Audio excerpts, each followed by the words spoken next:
لو بتحاولي تضحكي والدمعة في عينيكي، لو بتلعبي دور البطلة كل يوم مع حد نرجسي بيكسرك بالكلام والأفعال كمان، الفيديو ده ليكي، انتي مش لوحدك.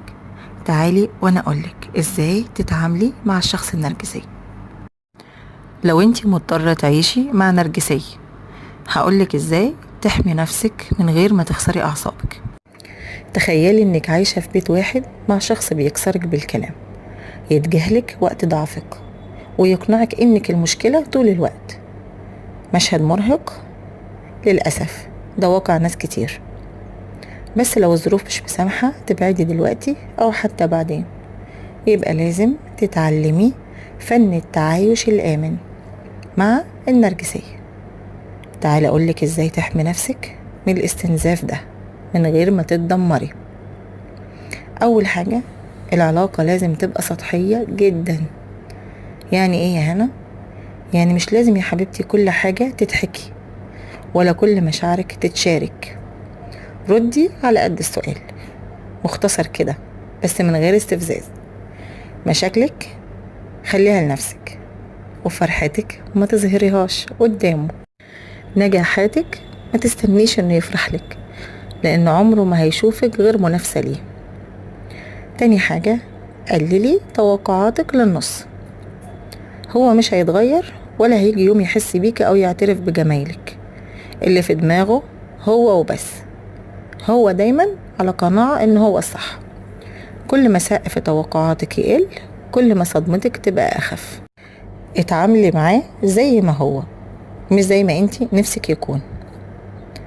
تالت حاجة، بلاش عتاب وبلاش لوم. مش هيعترف صدقيني ولا هيعتذر ومش هيتغير. هتطلعي انتي في الاخر الغلطانة حتى لو الغلط واضح قدامك. وفري طاقتك، وبدل ما تعاتبيه فوضي امرك لله وادعي: يا رب اصلح من حاله، يا رب سخره ليا، يا رب انت حسبي وانت وكيلي، دبر لي امري فاني لا احسن التدبير. دعاء دعاء دعاء، ركزي في الدعاء والله صدقيني الدعاء بيغير القدر. رابع حاجة، ما تطلبيش منه حاجة الا لو مضطر قوي، يعني تعالي على نفسك. اي طلب بسيط ممكن يتحول لسلاح يهاجمك بيه ويعايرك بيه طول الوقت طبعا، لانه شايف ان اي حاجة صغيرة بالنسبة لك هي كبيرة جدا عنده. لو تقدري تعمليه لوحدك اعمليه واسكتي. الراحة النفسية اغلى من مساعدة متسممة. يعني لما تكوني تقدري تعملي حاجة لوحدك اعمليها وارتاحي نفسيتك، احسن ما يساعدك ويسم بدنك بالكلام والافعال ويحسسك بتأنيب الضمير وانك يعني مشكلة كبيرة انك طلبتي الحاجة دي. فلو انت تقدري تعمليها اعمليها لوحدك. خامس حاجة، الحدود ثم الحدود. اتكلمي بهدوء من غير هجوم او انتقادات. لو هاجمتيه هيتفنن يوجعك ويرد عليك بطريقة توصلك للانهيار. هو مش بس هيسيب لك غلطة، وهيعرف يطلعك مجنونة قدام الكل، وغلطانة وميت غلطانة كمان. سادس حاجة، مزاجه مش مشكلتك. يوم فوق ويوم تحت، دايما في دراما وتقلب. لو فرح ما تفرحيش معاه، ولو زعل ما تشاركيهوش الزعل. عامليه كأنه ضيف مش مقيم معاكي. افصلي مشاعرك تماما عشان تحافظي على نفسك. شايفة المنظر اللي انا مصورهولك ده؟ واحد شخص شوفي هيروي كام قطعة أرض قد إيه، بس بالصبر هو واقف وهيعمل مهمته. هنشوف مع بعض التغيير في المنطقة دي بعد ما كانت خضرة بقت صحراء، وهنشوف بعد الصحراء هيبقى إيه. لأن دايما دايما بعد الابتلاء بيكون في جبر، وبعد الصبر جبر. يلا نرجع تاني ونقول، نقول إيه؟ نقول زي ما كل مرة بنقول، لازم نكثر من الصلاة على النبي. اللهم صل وسلم وبارك على سيدنا محمد وعلى آله وصحبه أجمعين، ونزرع نخلة في الجنة. سبحان الله وبحمده سبحان الله العظيم. وندخل على سابع حاجة ونقول: ثقتك بنفسك خط أحمر. مهما قالك إنك مش كفاية أو إنك أقل من غيرك، اوعي تصدقي، اوعي. المشكلة فيه مش فيك انت والله. هو شافك مميزة من البداية بس بيحاول يكسرك. كبري دماغك من كلامه وخلي صوتك الداخلي اقوى. تامن حاجة، عيشي لنفسك مش ليه. لو عندك ولاد ربنا يبارك لك فيهم، ركزي معاهم، ولو بتحب الرياضة تمشي ولو 10 دقايق كل يوم. اعملي لنفسك عالم آمن بعيد عن التقلبات بتاعته، وافتكري كل ما تبعدي عن دوامته كل ما هتحمي قلبك اكتر. احنا مضطرين نتعايش، يبقى نتعايش واحنا رايقين وبالنا رايق وجوانا راحة وسكينة. 9 حاجة، بلاش تصدقي وعوده. صدقيني، اوعي تصدقي وعوده. هيقولك هتغير، هيرجع زي الاول، هعوضك، بس صدقيني هتصدمي.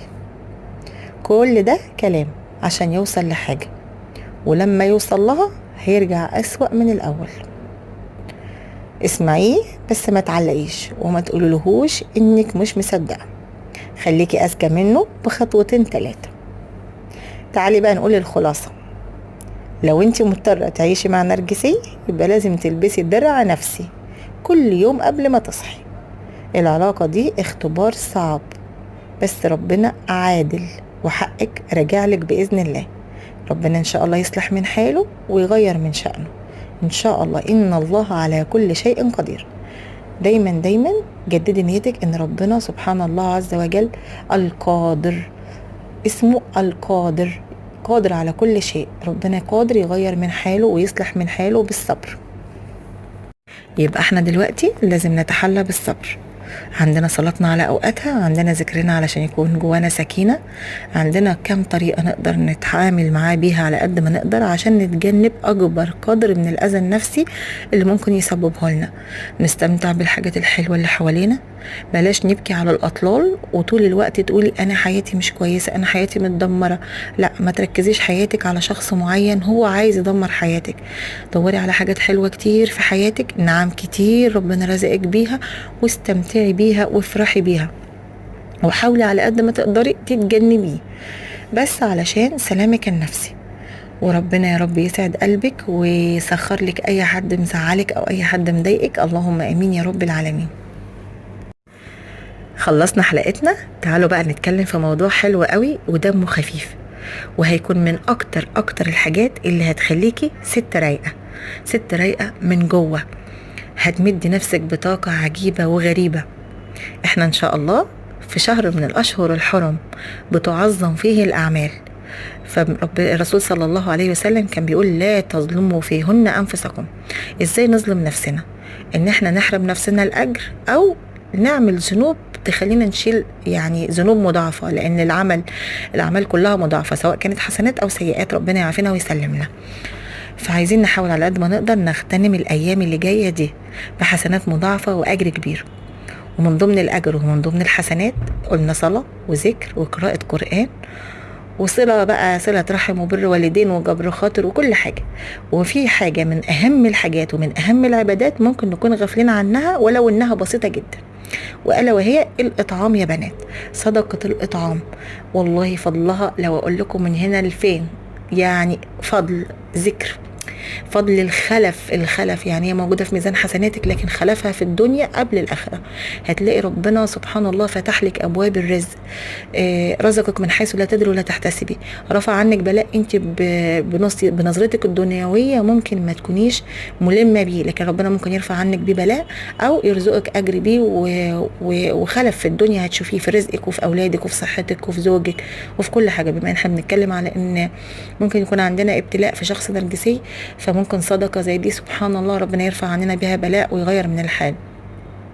الاطعام ده ممكن يكون حاجه بسيطه جدا. احنا داخل علينا يوم عاشوراء ان شاء الله، خلينا نقول عندنا عاده كده نكون صايمين باذن الله، وان شاء الله نطلع افطار كده، او بلاش افطار لو انت ظروفك ما تسمحش، اعملي شويه رز بلبن وحطيهم في اطباق بلاستيك صغيره ووزعيهم على جيرانك بقى، على حبايبك، على ناس محتاجه في الشارع، ايا كان. اعملي من اكلتك طبق ووديه لجارتك الكبيره في السن، وديه لجارك التعبان اللي ما عندوش حد ولاده متجوزين وسايبينه لوحده، وديه للبواب بتاع العمارة اللي قاعد، وديه لحد عامل نظافة في الشارع. ايا كان ايا كان هو الاجر رايح، مش لازم يكون حد فقير علشان الصدقة تروح له. الاطعام ده بالذات بيجوز على اي حد يكون جعان يا بنات، اي حد يكون جعان ويتحط في جوفه اكل ويشبع، انت اخدت اجر الاطعام. صدقوني يعني مش قادره اقول لكم. يعني مثلا زي كده لو جبتي نص كيلو بانيه وبداتي تعمليه بالطريقه دي، وتجيبي عيش وتعملي سندوتشات وتوزعيه، والله اجرها خلافها كبير كبير كبير. لو شويه مكرونه وعليهم كم قطعه بانيه اجرها كبير. لو والله شويه رز واي حاجه بسيطه كده، والله ده وبيضه مسلوقه مع حته خيار مع رغيفين فينو مع مش عارفه ايه في كيس كده وتوزعيهم، يا سلام. والله حاجات بسيطه. ما انا بقول لك حتى لو ما عندكيش المقدره انك تطلعي اطعام، طلعي من بيتك اكله واحده، اغرفي طبق بس واحد من اكلك، والله مش هينقص. ما نقص مال من صدقه. اكلك مش هينقص، بالعكس الاكل هيزيد وهيبقى مليان بركه ليكي ولبيتك ولاهلك كلهم. وجددي النية صدقة عنك وعن جميع المسلمين الأحياء منهم والميتين، تاخدي أجرهم كلهم. أيام مفترجة عايزين كلنا نستشعر فيها الأجر ده. وخلي دايما عندك ورد كده دايما دايما في حياتك الإطعام. جددي النية حتى لو مش هتقدري تطلعي كل دول وانتي بتعملي أكلك في البيت، جددي نيتك إطعام ولادك. اعملي أكلك بحب، اعملي أكلك وانتي بتذكري ربنا، هتلاقي أكلك كله بركة، وهتاخدي أجر إطعام ولادك وزوجك في البيت حتى وانتي واقفة بتعملي الأكل. ابدأي يومك وانتي ست رايقة، ابدأي يومك وانتي بتعملي أكل وانتي بحب وبروقان. الحياة كلها بسيطة جدا جدا جدا فوق ما تتخيلي. اطلعي منها بحسنات، هتلاقي ربنا اداكي سكينة وروقان جواكي. وطبعا زي ما احنا متفقين، لو حاسه ان في اي واحده من حبايبك او اصدقائك او اخواتك عندها زوج نرجسي في بيتها، حاولي تشاركي الفيديو معاها وتاخدي اجر النصايح لما توصل لها، وربنا يرزقها الصبر والسكينه على الابتلاء ده، لان ده بيكون ابتلاء يا بنات. ويلا انزلي اعملي لي لايك كده يا امرايه، واكتبي لي كومنت كده يشجعني، وايه المواضيع اللي انتوا حابين ان احنا نتكلم فيها. يلا بقى شجعوني وقولوا لي افكار علشان انزلها باذن الله معاكم، ويبقى في كده محتوى انتوا بتحبوه. يعني انا حابه انزل افكار انتوا بتحبوها وحابينها، لان انا بتكلم معاكي ومعايا ومع اختي ومع امي ومع بنتي، كلنا اخوات في الله، وكلنا ستات رايقه عايزين نوصل لاحلى نسخه رايقه مننا. فنقول مشاكلنا مع بعض، او اي واحده حبايبي عايزه تكتب مشكلتها واخواتها في القناه يشاركوها الراي، تمام، مفيش اي مشكله. انا